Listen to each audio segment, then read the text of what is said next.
ഇന്ന് വല കോരിയപ്പോൾ കിട്ടിയത് മത്തിയാണ്. അപ്പോൾ ഇന്ന് മത്തിക്കറിയാണ് വള്ളത്തിൽ.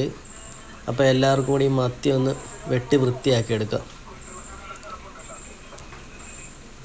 അപ്പോൾ സ്റ്റൗ കത്തിച്ച് പാത്രം വെച്ച് കൊടുക്കാം. കുറച്ച് വെളിച്ചെണ്ണ ഒഴിച്ച് കൊടുക്കാം. ഇനി കുറച്ച് ഉലുവ ഇട്ട് കൊടുക്കാം.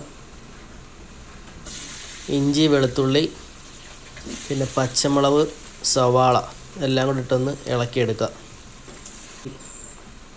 ഇനി കുറച്ച് മഞ്ഞൾപ്പൊടി ഇട്ട് കൊടുക്കാം. ഒന്നുകൂടെ ഇളക്കിയെടുക്കാം. ഇനി കുറച്ച് മല്ലിപ്പൊടി ഇട്ട് കൊടുക്കാം. എന്നിട്ടൊന്ന് ഇളക്കിയെടുക്കാം. ഇനി കുറച്ച് മുളക് പൊടി ഇട്ട് കൊടുക്കാം. അതും ഒന്ന് നല്ലതുപോലെ ഇളക്കിയെടുക്കാം. ഇനി പുളിയും വെള്ളവും കൂടെ ഒഴിച്ചു കൊടുക്കാം. കുടംപുളിയാണേ. ഇനി തക്കാളി ഇട്ട് കൊടുക്കാം. നന്നായിട്ട് ഇളക്കിയെടുത്ത് കുറച്ച് വെള്ളം കൂടി ഒഴിക്കാം. കുറച്ച് ഫിഷ് മസാല ഇട്ട് കൊടുക്കാം. കുറച്ച് കുരുമുളക് പൊടി ഇട്ട് കൊടുക്കാം.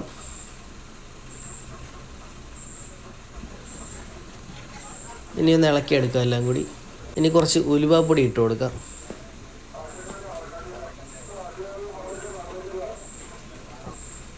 കുറച്ചുകൂടി ഉപ്പിട്ട് കൊടുക്കാം. അടച്ച് വെച്ചൊന്ന് തിളപ്പിച്ചെടുക്കാം. നമുക്ക് എല്ലാവരും നല്ല ഉറക്കത്തിലാണ്.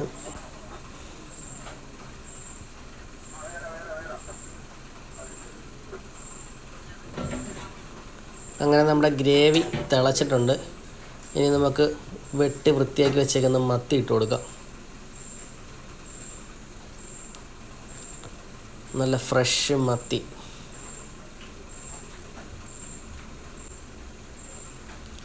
ഇനി അടച്ച് വെച്ചൊന്ന് തിളപ്പിച്ചെടുക്കാം. അങ്ങനെ നമ്മുടെ മത്തിക്കറി റെഡി ആയിട്ടുണ്ട്. മീനൊക്കെ നല്ല വെന്ത്. ഇനി ഒന്ന് ഉപ്പ് നോക്കാം.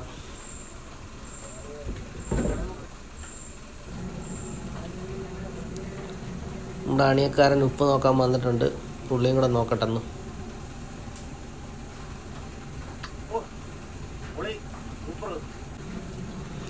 അങ്ങനെ കറിയെല്ലാം വെന്തിട്ടുണ്ട്. ഇനി ഓരോരുത്തർക്ക് വിളമ്പി കൊടുക്കാം.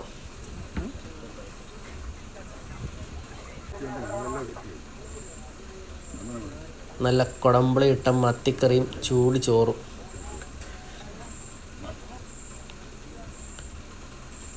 എല്ലാവരും കൂടെ കടലിൻ്റെ നടുക്ക് ഒരുമിച്ചിരുന്ന് കഴിക്കാൻ ഒരു പ്രത്യേക വൈബാണ്.